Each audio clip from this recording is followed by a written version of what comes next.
Pat Novak, for hire.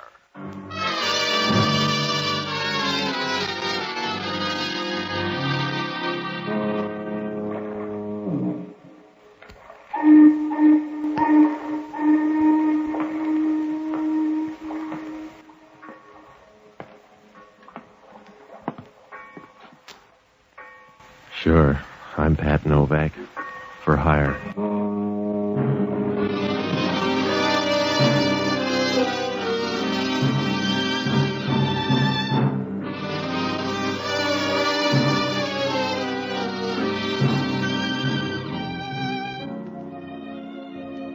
That's what the sign out in front of my office says. Pat Novak, for hire. Down on the waterfront in San Francisco, billing doesn't mean much. Everybody's got the same act. They're all out to turn a fast buck, and when you're in business down here, everything but murder is a parlor trick. Once in a while, your eyelids get sore from winking it too much, but it's a living. You get to meet the best people in town. There's only one hooker. You're liable to wake up some morning dead. Because around the waterfront, you don't need a union card for trouble. It sneaks up and paws you like a wet ghost. I found that out when I met Bruno Zweiss. I closed up early Tuesday night, and I went home to catch up on last month's sleep. I don't know how long I was in bed. Must have been about 11 when I woke up. The room was dark and as stale as last year's Christmas candy. I had the goofy feeling that somebody was in the room with me. I was breathing kind of hard, and I stopped to have a listen. Somebody was sitting on my bed. Either that or the landlord had put in an echo. I listened again. Hello, Novak. You're mixed up, friend. I pay the rent here. Get your hands away from the light, Novak.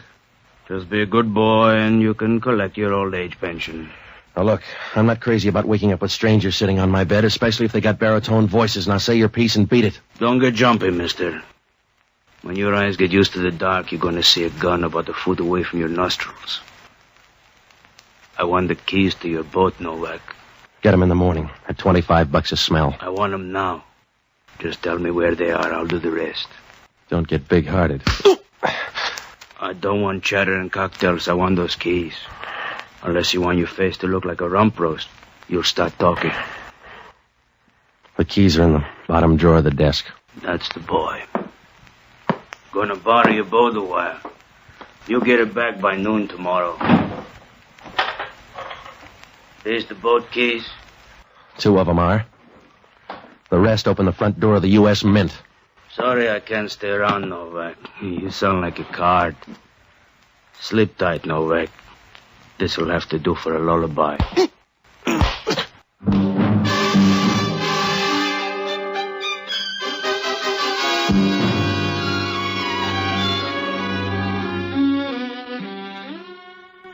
He didn't even give me time to pick a dream. I stretched out on the floor as dead as a Philadelphia nightclub.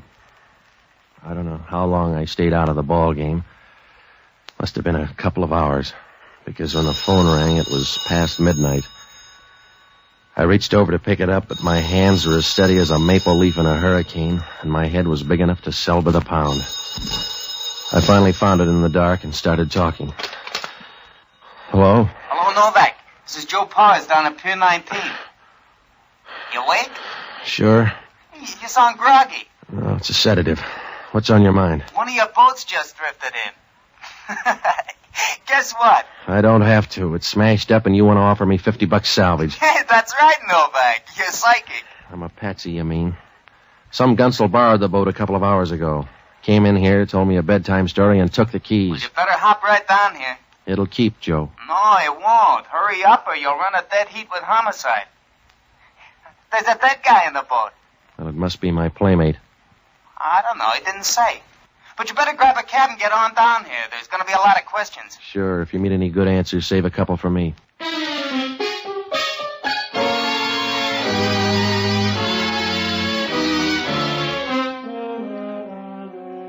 From now on, there was no waste motion. I knew that. If homicide was on the case, that meant Inspector Hellman. Well, he's a real nice guy, if you like his type. I had to do something soon. If I didn't, I'd have about as much chance as a pound of liver at a cat show. So I jumped into some clothes, and I was starting out of the apartment when I missed my wallet. The keys were attached, and that gunsel had taken the whole works. I began to get mad. For $70, you can get a Scotch hangover instead of the kind I had. And if you're lucky, a couple of good memories. So when I drew up at Pier 19, it didn't look like the sunny side of the street. Joe Powers was waiting for me. You got the first round, Patsy. Homicide hasn't showed yet. I'm full of luck tonight. Where's the boat? Oh, right over here. Lots of fog tonight, huh, Joe? You're walking on it. Well, there it is. How's your insurance, Patsy? All right, except I'm not carrying any on that dead guy. Who is he, Joe? I don't know. He's your passenger. You roll him. All right, give me a hand. No, push him over on the other side, will you, so I can get in the pocket? Is he the same guy that took the keys? I don't know. If he is, he never looked lovelier. There's nothing in this pocket. This one's empty except for a comb. He sure spent my $70 in a hurry. Must have thrown in the wallet for a nightcap. No identification. We should have bought a scorecard. Hey, here on the floor. It's a key. Let me see that, Joe. Room 425, Royal Arms Hotel. Where is it? That's a dive down on Turk Street. Well, say hello to Homicide for me. Oh, you're not bright tonight, Novak. Well, I'm not going to stay around here. They'll pick me up faster than a gin fizz. What am I going to tell him? Anything you like, Joe. Shift into freewheeling and let them follow, but I'm not going to hang around for a pinch. I'm one boat and $70 short. Tell it to Homicide. I don't like manual labor that much. See you later.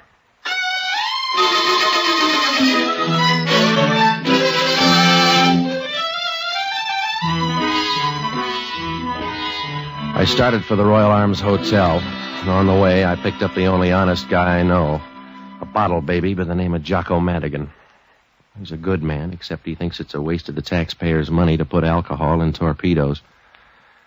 I hauled him out of the Hunt Room bar, and we walked down the street to the Royal Arms Hotel. It was the perfect spot for a missionary. The lobby looked like the first act of Rain. There was a pinball machine in one corner, a couple of last year's girls in this year's slacks, and a bleary-eyed little night clerk.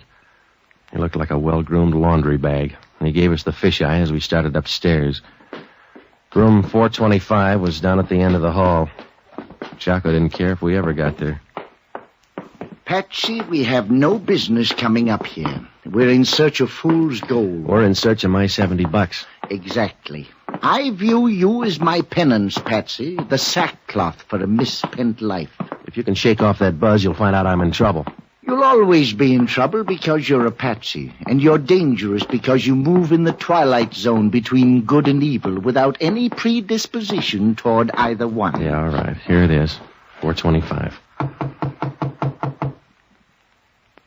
Nobody home. Let's go in. It's housebreaking. Now, look, Jocko, I want my $70. I'm going in.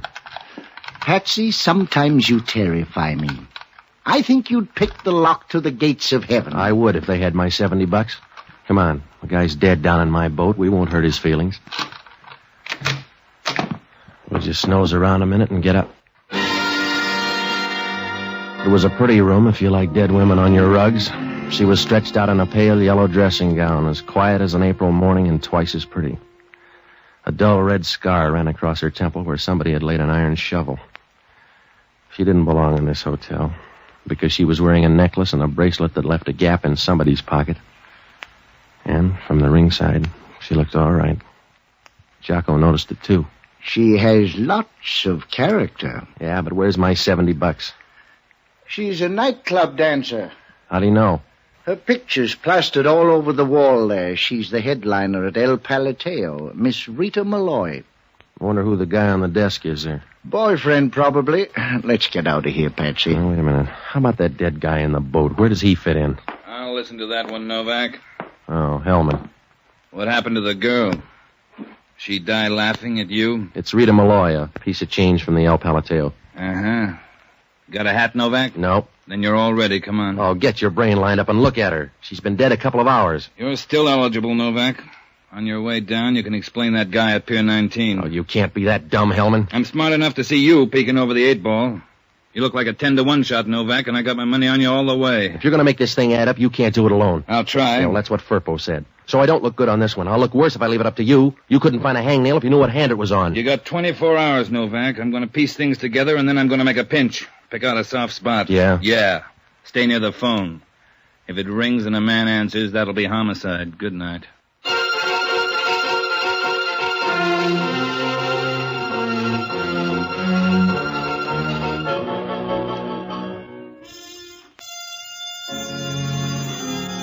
Hellman was right. I looked like a sure bet for the rotogravure section. I was beginning to run out of silver linings, and I knew it. I didn't have an answer for anything. The guy in the boat was still a stranger, and Rita Malloy was still dead. I was sitting in the middle of a high-stake game with a pair of trays. When we left the hotel room, I had the funny feeling that there was something wrong back there. I didn't know what. I just knew there was something wrong, the way you feel when you pick up the wrong hat and put it on. The position of the body, those pictures on the desk, I didn't know, but there was one detail that didn't set right. Well, I told Jocko to hang around headquarters, and I started for the El Palateo. It was like all the rest. A little melancholy bar on Mason. A fire trap with a cover charge. The decor looked like early Franco. The floor show was on as I fought my way up to the bar. Excuse me, please. I'm sorry, lady. Can I get through here, please? How about a drink? Your idea. What do you want? Scotch. Soda or water? Water.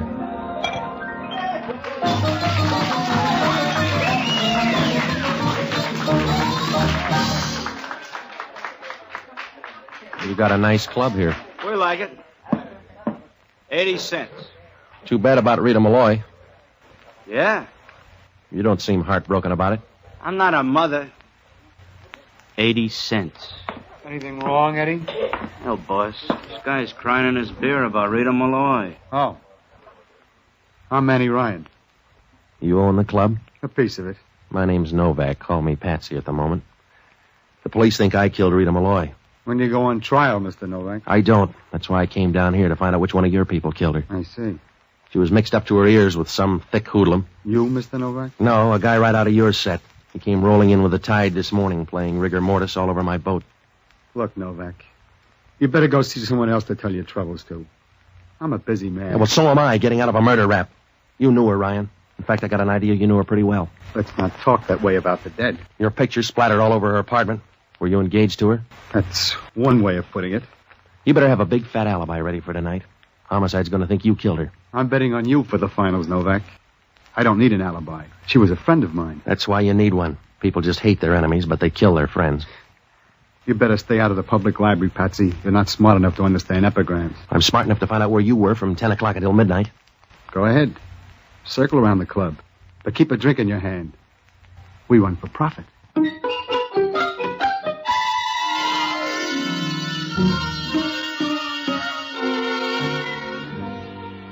I didn't get much out of the doorman. He wanted a first mortgage to talk, but one of the busboys opened up. He told me that Ryan and the girl had brawled the night before. Also, that Ryan left the club for about an hour tonight. Well, that put him on the list anyway. But it began to look more and more like a one-horse race. Well, I got one other lead. A clarinet player in the band wanted to harmonize with Rita Malloy, but there wasn't much else to go on. And then I spotted the gal who had taken Rita Malloy's job in the show. She was just finishing her number, and so I followed her back to a dressing room. When she opened the door, I got a nice warm feeling like a melted cheese sandwich, and I was looking around for a rope to hang on. She was pretty, and when she said hello, you knew it was time to send in the varsity. Good evening. For some people, you mind if I come in? It's late in the season. I can't be choosy. All right. I'm Pat Novak. I'm Tony Drake. What do I do? Tremble? Talk, mostly. Did you know Rita Malloy? Around here, that was an occupational hazard. The police think I killed her. Did you? No. When I got there, they were tearing down the goalposts. Oh, that's too bad. I'd have been very grateful. It's something I'd like to try. Are you switching the topic, Mr. Novak, or have I been in the big city too long? I just want to know who killed her. You got any ideas? Nope. How about your boss? Maybe. She was getting a little frayed around the edges. How's his temper? No worse than a cobra's. He might have done it, but I doubt it. Anybody else? She was putting in a little overtime with a thug. Not a big, porky guy with a deep voice? I never saw him. I just heard that he was trying. Must have been quite a line. Anybody else? How about that clarinet player? No play. He was just a salmon swimming upstream. I see. Well, do me a favor, will you, Tony? All right. You only get one, so make it a good one. They're tailoring me for a trip over the hill unless I show up with a fistful of answers. Now, can you give me a list of all of Rita Malloy's friends? I can write them all down on a piece of confetti. I mean everybody close to her. The people around the club here, the people on the outside. I'll pick it up in a half hour at your apartment.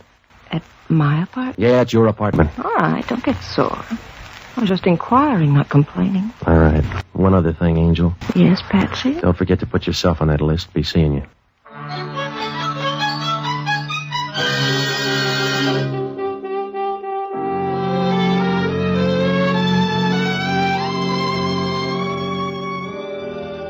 Well, it was good to get out of there. When she started walking towards you felt like a shovel full of scrap iron in a Pittsburgh blast furnace.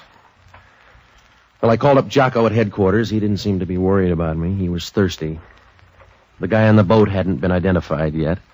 The coroner said he died of severe bruises and that Rita Malloy checked out with a fractured skull. I gave Jocko Tony Drake's number, and I started for her apartment. I couldn't have done better with Aladdin's lamp. She had the list and a bottle on hand. I went over the list with her, and then it turned out she had insomnia. The radio was turned down to room temperature. I was working on my fifth drink when the phone rang. Oh, let it ring, Patsy. Oh, I better get it, baby. I think you're a sissy. No, prison pallor wouldn't look good on me. Hello? Patsy? Yeah? Are you busy? Well, depends on your point of view. What's up? I'm not tearing you away from that list of suspects. Let's have it, Jocko.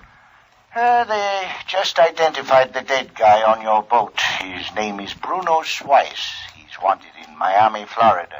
He's a hired gunman. Good. Now jump over and see Paul Stangl at the Chronicle Morgue, huh? I already have. There's no tie-up between Bruno Swice and Rita Malloy. There's gotta be. Those two killings are tied up like ham and eggs. Hellman just got a report from the Harbor Patrol. They found a buoy knocked out of place. They figure your boat did it and Bruno got killed in the crash. What does that do to things? Oh, it clarifies them enormously.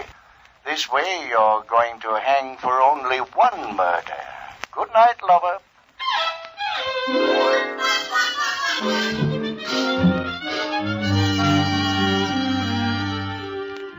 I knew Jocko was right. Hellman could rig me as long as he had only one case to work on. He's a single-celled animal, and this was just about big enough to fit into his brain. Well, I left Tony's apartment, and I walked over to the El Palateo. Must have been about 4 o'clock in the morning. It was still dark enough for me to kick in a back window without being seen. I headed straight for Manny Ryan's office, and I started going through his stuff. It was like trying to separate a ton of salt and sugar dumped in the same bin. I went through most of the drawers, and in the last one, I got a hold of something. I grabbed the phone on Ryan's desk, and I called Hellman. Well, I wasn't sure, but I figured he could try this one on for size anyway. Police headquarters. Give me Hellman and Homicide. Yeah. They must have put their best men on his trail because they found him inside a half hour. Hello, Novak. I'm in Manny Ryan's office. He owns the El Palateo. I just rifled his desk. It's a minor offense for you. I got a hold of last month's phone bill. Guess what? It's too high. The office put through 2 calls to Key West, Florida, the last part of this month.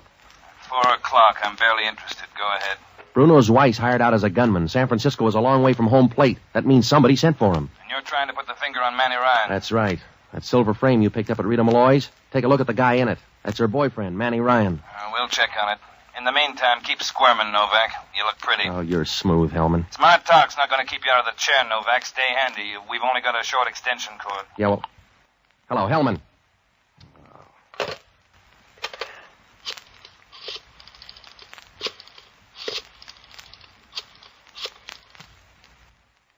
Hello, Lupos? Frank, is Jocko Madigan there?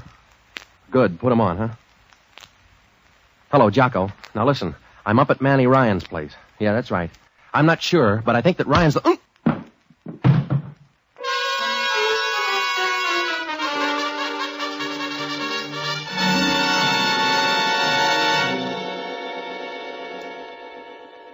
My head must have looked like a jackpot. Everybody in town was hitting it.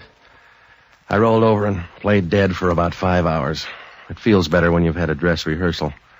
I woke up in my apartment. The sun was streaming through the window and hit the bed. I looked like the muslin counter after a sale. It turned out I was the host and didn't know it. Jocko was sitting at the table having breakfast. The bottle was almost half shot. Good morning. How's the other world? Can't you leave that stuff alone? Do you have a headache? Of course I have a headache. Well, I haven't, so stop lecturing me. How'd I get up here? I dragged you here by the heels. I met all the other hucksters on the way. All right, stop being funny and help me up, huh? I am the victim of a common error. You don't like me because I'm not entertaining when I drink. You don't object to my drinking. You object to my lack of wit. Oh, shut up, will you? Well, it's discouraging to be condemned on moral principle when it's really a flaw in nature. By the way, I think they're going to arrest you for the murder of Rita Malloy. What about Ryan? I've recommended clemency. All right, come on. What about Ryan? You bungled it.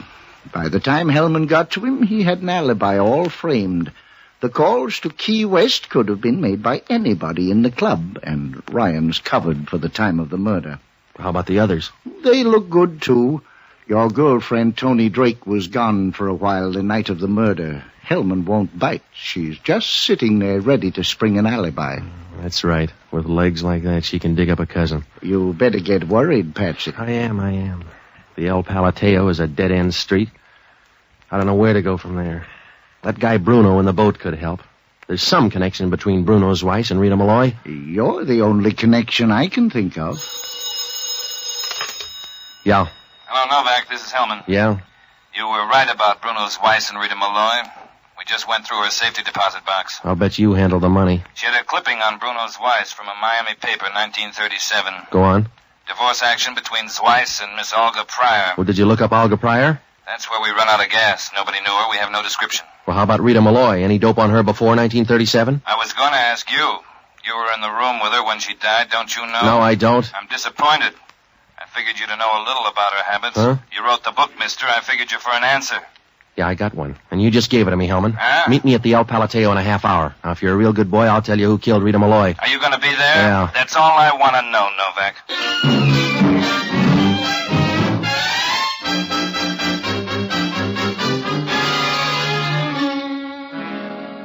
Things were falling into place like a fixed roulette wheel. Right from the first, I knew that there was something goofy about the picture in Rita Malloy's hotel room. I wasn't sure. I just knew I had something in the back of my mind.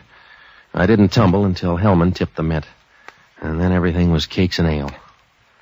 I sent Jocko up to room 425 in the Royal Arms Hotel, and I told him to get a description of every dress in the closet.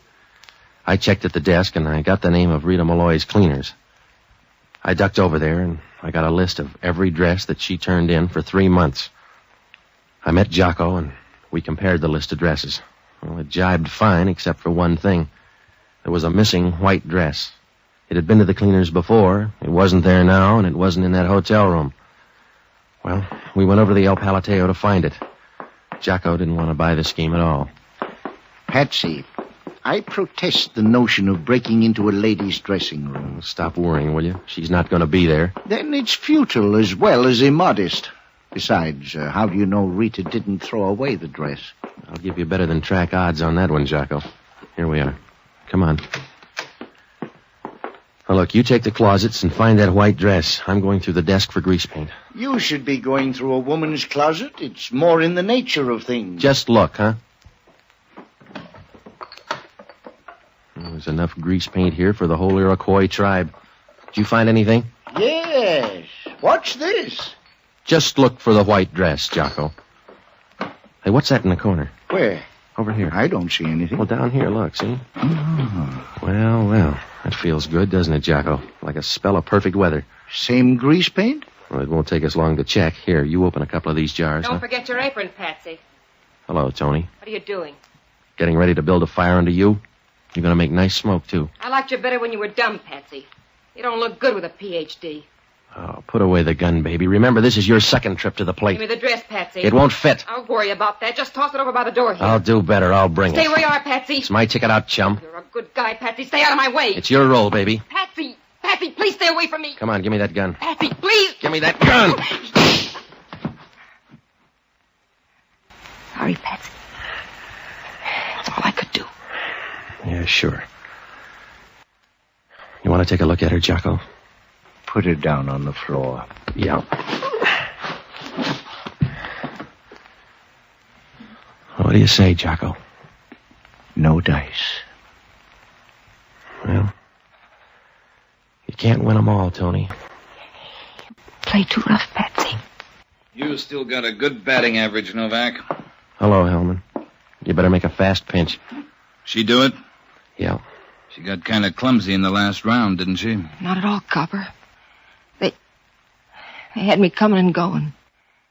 When you're as far back as I am, they don't pick up the option. Let's get out of here, Jocko. I'll check with you later, Hellman. Be a good boy, Patsy. I'm going to miss you. You were getting to be my favorite hobby. Yeah. I don't know how you were on the distance stuff, but you were sure something on the sprints. Yeah. Be nice to her, Copper. She could go in the mud herself.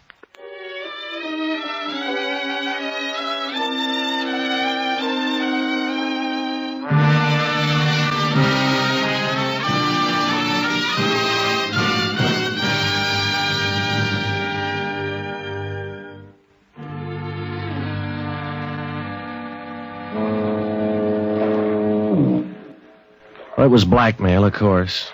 Tony was once married to Bruno's wife. Rita Malloy found out and started to squeeze Tony. Well, Tony wouldn't buy that, so she killed Rita Malloy in her hotel room. She made one mistake. I didn't tumble until Hellman mentioned a woman's habits. And I knew what was wrong with that picture back in Malloy's hotel room. It hit me like a discordant note in music.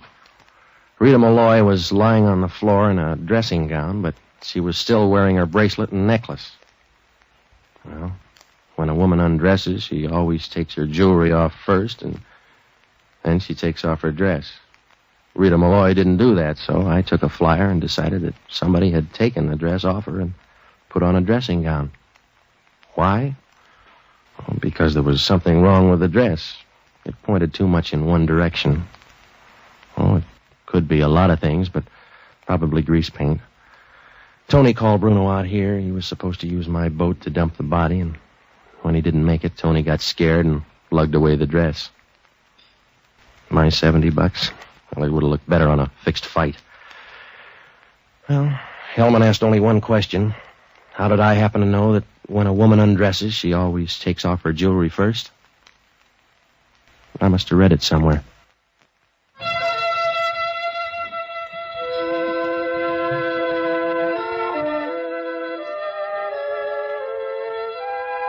The Armed Forces Radio Service has just brought you Pat Novak for Hire, starring Jack Webb. Pat Novak is produced by William P. Russo. Jocko Madigan is played by Tudor Owen. Inspector Hellman is played by Raymond Burr. Music was composed and conducted by Basil Adler. Be with us again next week when over most of these same stations we'll bring you Pat Novak for Hire.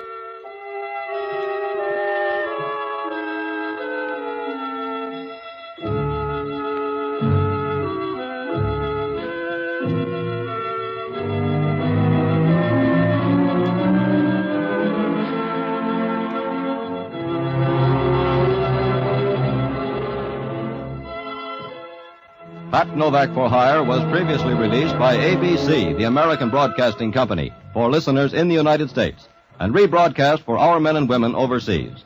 This is the United States Armed Forces Radio Service, the voice of information and education.